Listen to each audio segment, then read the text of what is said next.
welcome back to VP The Future MD. Today we're going to be discussing the application timeline for the AMCAS admission cycle for medical schools. So starting off, every year the AMCAS opens that first week of May. Every year you can set your calendar to it. It's going to be that first week of May. And so with it opening that first week, that allows applicants to go in, get familiar with the application, the primary application, and go ahead and start filling out those sections, seeing, what letters certain schools require, what their deadlines are, that type of thing. And I'm referring to my notes to make sure that I don't miss anything. And then you're able to submit your application typically that last week of May or the first week of June, depending on what the date actually falls on. And so that's the first day that everybody who's applying can submit their applications. It's not the last date, but it's the first date. And so my first point is to encourage everyone to be proactive. As soon as that application opens for May, start working on it. Get familiar with the formatting so that you're not overwhelmed, anything like that. You have that whole month to kind of figure out what you want to put where, how you want to word things, and stuff like that. That first date at the end of May or the beginning of June when you're able to submit, I strongly encourage you to submit by that day if you're ready and if your application is signed, sealed, delivered, ready to go, because you have to think about it. You're one person, but there are thousands of people trying to get into medical school every year, and a good majority of those are going to be submitting on that first day. So you want to also submit on that first day if you're comfortable doing so, and if your application is ready and you've used the month of May to get your application together. Highly encourage that, because that also puts you up in the line to get secondaries and then turn those around and get interviews. It's kind of like a building block. So you want that primary to be a strong foundation time-wise so that your application is like this, like clockwork, just going and good, and you're in somebody's medical school come the fall. So let's talk about the MCAT. So some schools, a lot of schools will not consider your application complete until they have your MCAT. And so if you plan on entering into a medical school cohort in the fall, you need to be looking at taking your MCAT in between January to April. I say that because by then, if you're in school, like you're a junior, you've learned everything you need to learn. If you're a career changer, you've taken your courses, like you've done what you need to do. So that semester, that spring semester, January to April is go time. That allows you time to take your MCAT and prepare for it. And it also gives you 1 month buffer to get your scores back. So worst case scenario, you take your MCAT April something and you get your scores back in May, so that when it's time to submit your primary, you're submitting your MCAT with it. Now, if you feel like you want to take it a little bit earlier, that way if things don't go as you plan, you still have time to retake, then try to take it in January or February, whenever you feel comfortable. But you want to get in that sweet spot of January to April. That way your scores will be back and you'll be able to see them and assess your readiness based on whatever score you get, so that you can make that May deadline. And so that being said, you can still send your applications off to schools come that first week of June, last week of May without an MCAT score. You just have to be cognizant of what the specific schools that you're applying to, like what their fine print says. Like, will they review applications without MCAT scores? Probably not, but some may. So just keep that in mind, that your application may not be deemed complete or be ready to be looked at without that score. So it's good to have it all just sent off together in that first primary. So following the MCAT, there are general dates that come to mind for early decision everywhere. The deadline is August 1st, and I'll do a separate video on what early decision is and how that works. But I want to emphasize again, be proactive. If a deadline is August 1st, that does not need to compute as, I have until August 1st to get that done. No, you need to get it done as soon as possible. It's about being urgent. It's about being proactive. It's about being efficient, because you are competing with a lot of people in the nation and other nations who want to go to medical school, and there's not enough seats logistically. So you want to have your stuff together so that you can send it out way before deadline, so that your stuff has a higher chance of getting seen. You get a higher chance of getting that secondary, that interview, all of that. So we're going to stress being proactive, and so that's the purpose of this video and getting this timeline put together. And also submit before the deadlines.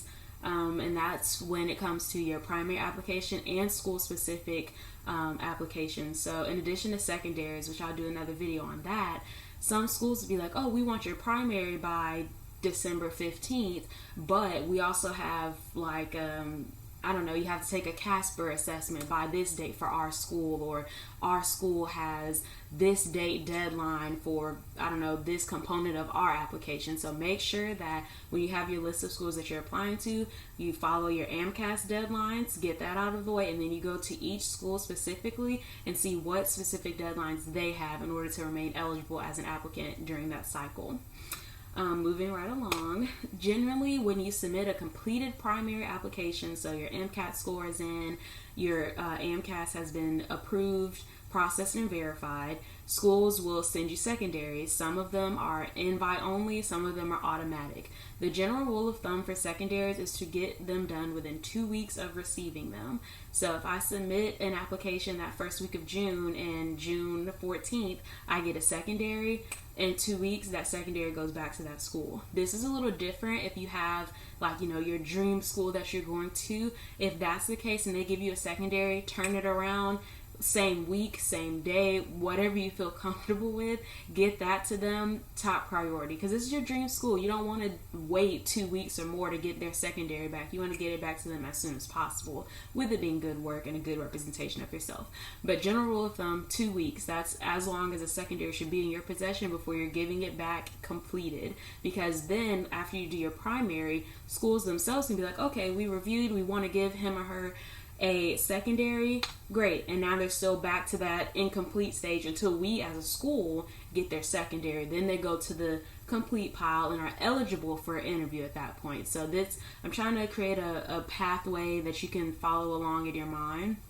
So hopefully this is making sense, and stressing the importance of getting that primary application off as early as possible, because everything hinges on when you get that in. After that, once your secondaries are complete, is when you're eligible for the fun part, the interviews.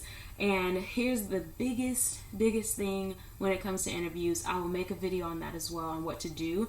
But you need to set your emails, like whatever schools you're applying to, whatever system or email address they have their interviews coming from, set it as a VIP, as a favorite, or whatever your phone system does, to where it'll pop up and notify you just like it would a text message or a calendar invite or something like that. So that when you get a message from them saying, oh, we would like to offer you an interview, you're on there, you're selecting those dates, because they go so quick. So make sure that you have your notifications on, especially when interview season starts.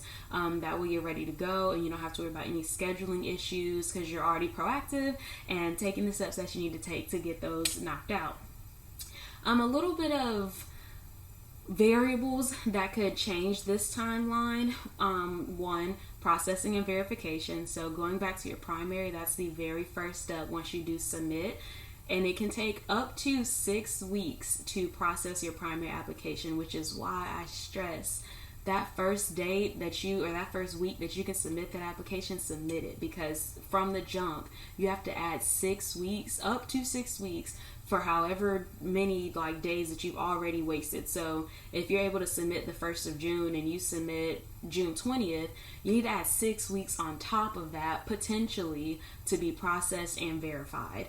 And in that 6 weeks, people could be getting secondaries, interviews, like anything is possible, you know. So you want to put yourself in the best footing that you possibly can. Things that can hold up your verification process are putting things on your transcript incorrectly, or even making minor typos in the spelling of a course. If there's a dispute between, I don't know, one of your letters got lost in the mail, or a transcript wasn't delivered properly, or anything can hold up application, which is why it's so important to try your hardest to get it done as early as possible, so you can anticipate some of those things in your timeline. In addition to that, letters of recommendation is another potential pitfall for a lot of applicants.